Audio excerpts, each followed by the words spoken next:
Well, let's stay with the theme of election campaigns that are in full swing. Political parties launching their election manifestos ahead of the much-awaited polls on the 29th of May. Surveys have predicted huge declines for the ANC, even putting the party below 50%. However, the Northwest University's political science lecturer, Professor Piet, has muddied the waters even more. He says opposition parties have simply given up on the fight for the presidency.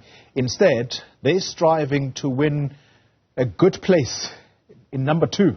Well, Professor Piet joins me now for this conversation alongside political analyst Sanusha Naidu. To both of you, thank you very much for your time. Can I begin with you, Piet, and start the conversation with what you wrote on Friday, and you said these words: why is it only the ANC that wants to win the election? South Africa deserves better opposition parties than the DA of John Steenhuisen.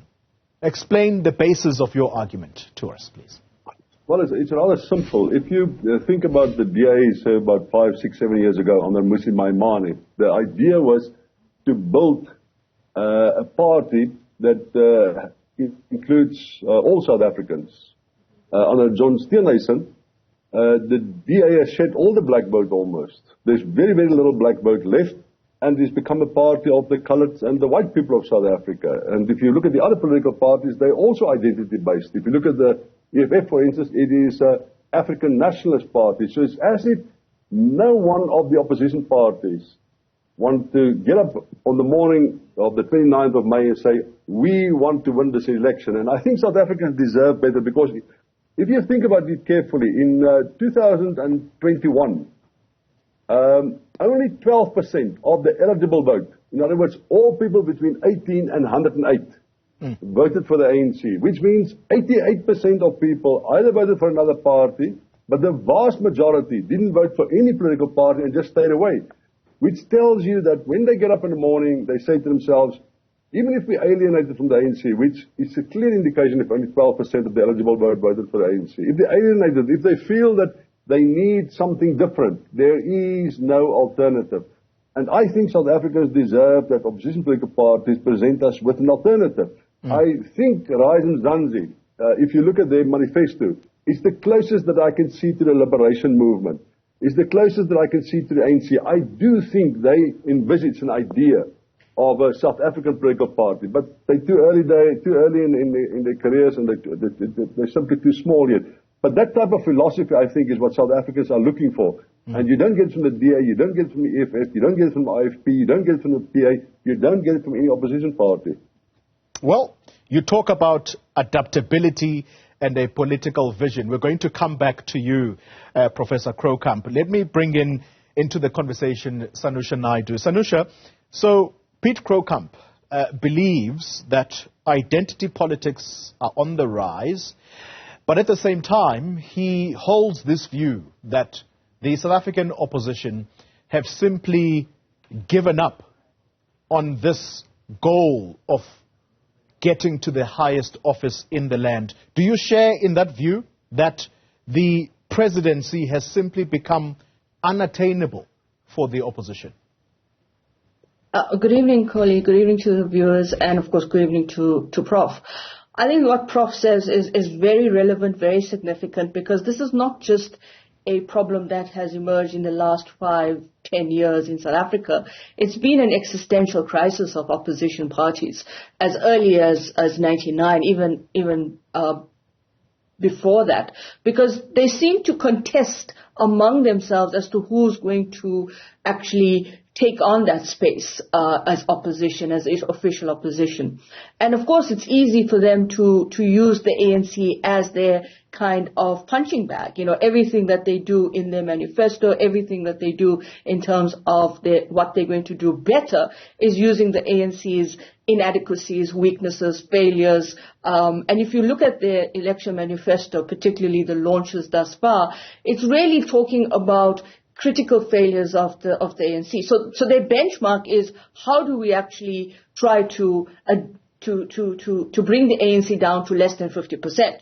And that seems to be the kind of default strategy. And none of them seem to say that, we're going to get over 50% comfortably or convincingly at the polls, and hence you have the multi-party charter on the coalition. And within that coalition, there's also all kinds of divergent views, differences of opinion. And I think one of the key issues for that charter is the kind of coalescing and coherence they'll have in identity, in terms of the fact that first they go at it alone and then they come together.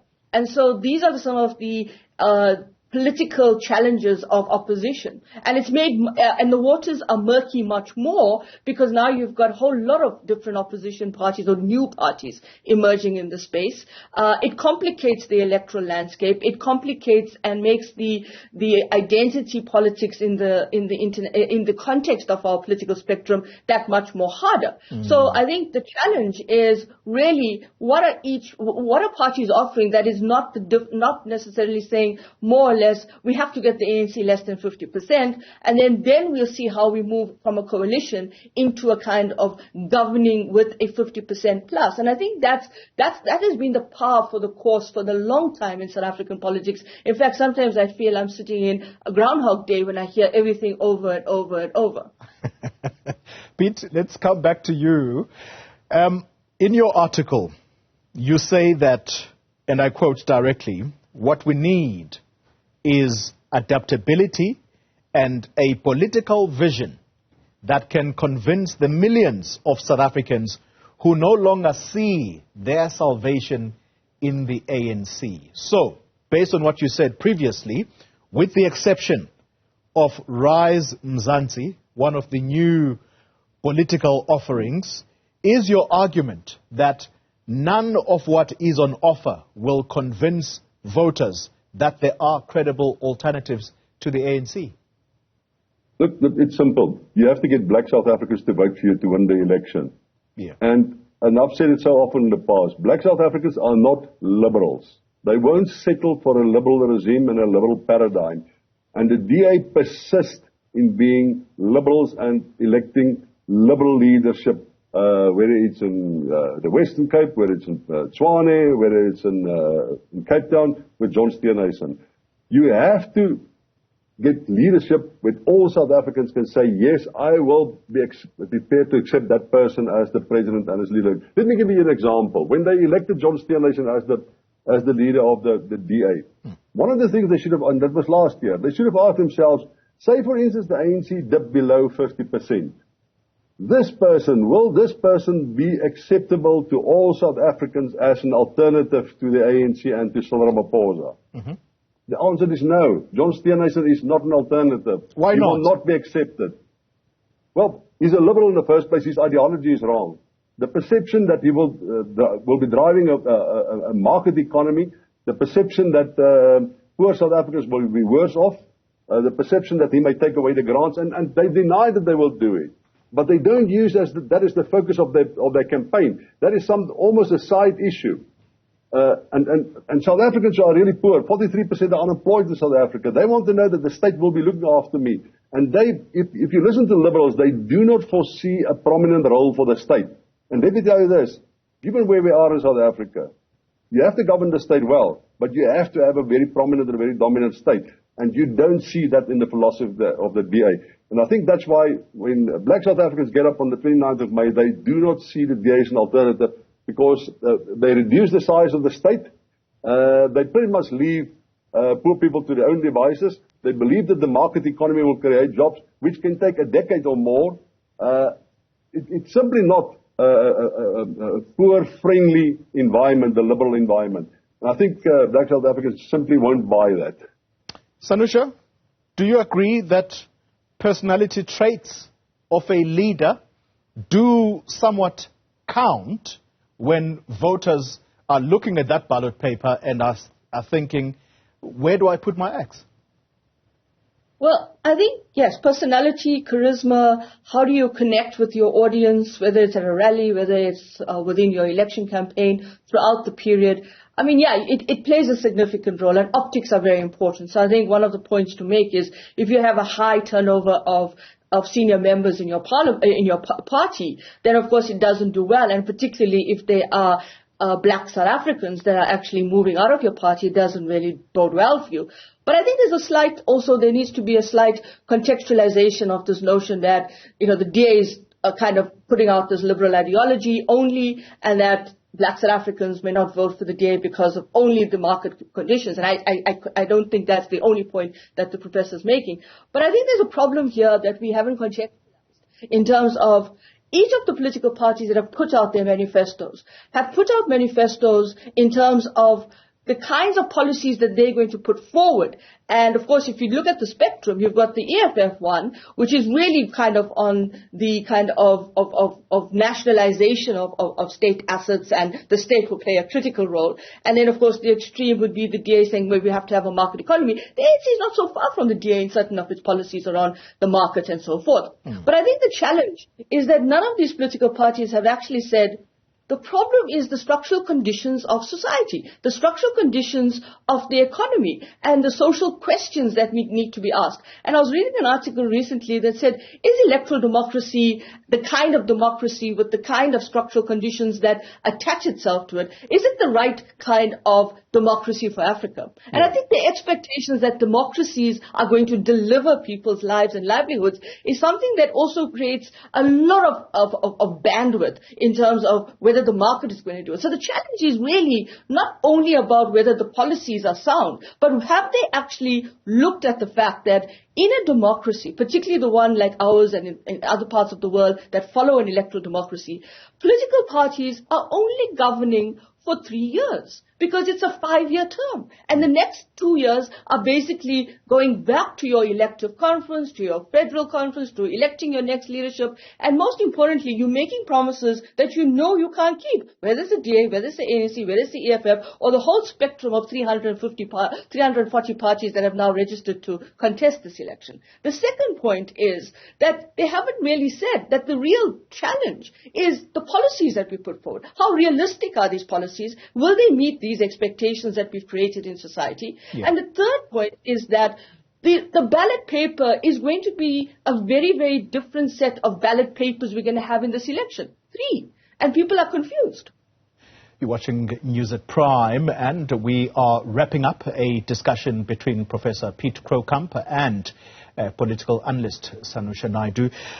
Piet, let's come to you as a way of closing remarks. So several political party campaign manifestos have been presented to voters thus far. Are there policy offerings that stand out from what has been presented thus far? Perhaps let's be clear and say, as an alternative to what the ANC has put on the table, because the ANC is in power in any case. So, from the opposition, are there any policy options that look and sound credible? Look, all political parties promise that they will create jobs, because I think and survey after survey has shown that that's the major concern for most South Africans. So they claim that they will create jobs. Most political parties will continue with the grants and will continue with social welfare programs. I don't think there's much of a difference. I've read through the ANC's manifesto. It's actually a beautiful document. There's only one problem there, and that is there is no money to execute those lofty ideals. And it's wonderful if they can implement that. We will live in a wonderful country. Similar with the DA, we will live in a much better South Africa, much better managed South Africa, if they can actually implement it. But first of all, we ran out of money. And secondly, I do think the poverty, the alienation, the neglect is so deep in our society that the lack of trust in state institutions are so embedded that I cannot see that you can change and turn this all around in a generation or two. It's going to take decades and decades. Let me give you one example, just one last example. 63% of children in South Africa do not have a father in the house.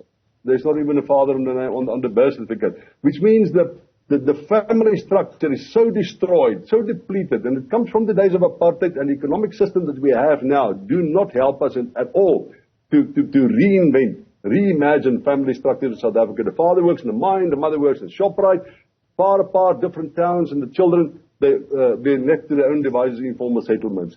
Those things will have to be fixed before we can start talking about a prosperous South Africa, a growing South Africa, good investment and employment creation, good education. And we simply don't have the money to do that, and we don't have the time now. It's just been too much destruction, too much, I think, too much has been destroyed over the last 15, 20 years to expect that my children will see a growing, prosperous South Africa.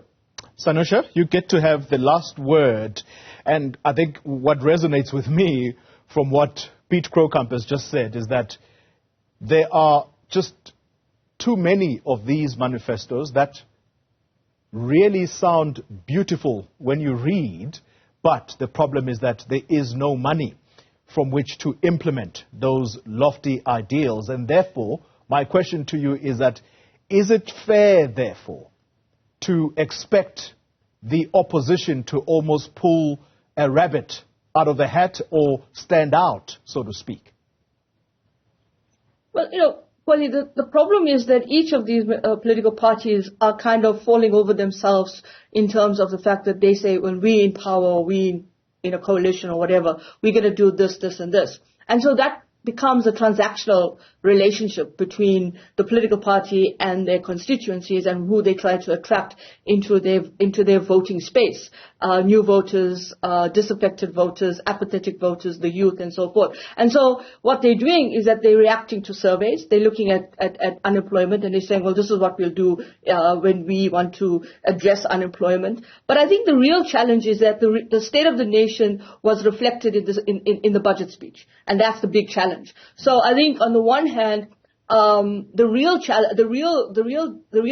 crisis here is that political parties kind of know what's going on. They know that there's no money. They know that there's a serious blight on our economic trajectory. They know that it's going to take a while before they can deliver on these promises. But again, it's about these transactional statements, because at the end of the day, it's about them getting votes. And so it's easy to go out there and make these very, very wild statements at times. I mean, the ANC's, part of the ANC's manifesto, and what the president said yesterday was to create 2.5 million job opportunities. Let's be clear, not jobs itself. And so these are becoming the taglines. And it's easy to rouse people and so forth. But again, the measurement of this election is going to be in the fact that the metrics you put out in terms of what you're going to deliver, you're not going to deliver.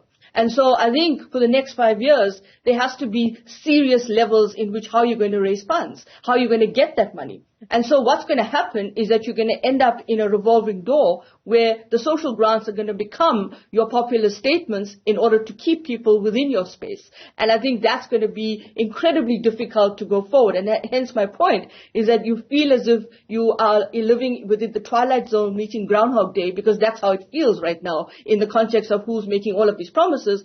But at the end of the day, the real challenge for political parties is they're not answering the question is, can you deliver it? Political analyst Sanusha Naidu, thank you very much for your time and analysis. And the political science lecturer, Professor Piet Croucamp, is with the Northwest University. Thank you very much for your insights.